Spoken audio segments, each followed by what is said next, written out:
আসসালামু আলাইকুম প্রিয় ভিউয়ার্স, আশা করি আল্লাহর রহমতে সবাই ভালো আছেন। যখন আমার হাতে সময় না থাকে তখন আমি যে কোনো তরকারি ভাজিগুলি এভাবেই করে থাকি এবং খুবই মজার হয়।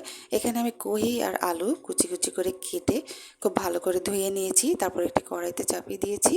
তারপর আমি এর মধ্যে দিয়ে দিলাম 4-5টির মতো কাঁচামরিচ ফালি করে, তারপর দিলাম আদা রসুনের পেস্ট, হলুদ গুঁড়ি, মরিচ গুঁড়ি, জিরার গুঁড়ি, ধনিয়ার গুঁড়ি, স্বাদ অনুযায়ী লবণ,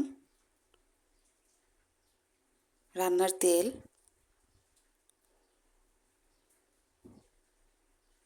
আর দিলাম পানি 1 কাপ মতন। এবার আমি খুব ভালো করে এটাকে মিক্স করে নেব। তারপর চুলার উপর বসিয়ে ঢেকে আমি রান্না করব সিদ্ধ হওয়া পর্যন্ত। তবে অবশ্যই মাঝে মধ্যে নেড়ে চেড়ে দিতে হবে, তা না হলে তলানিতে লেগে যাবে। এবং যখন পুরোপুরি সিদ্ধ হয়ে তেল ভেসে উঠবে তখনই এটা তৈরি হয়ে যাবে।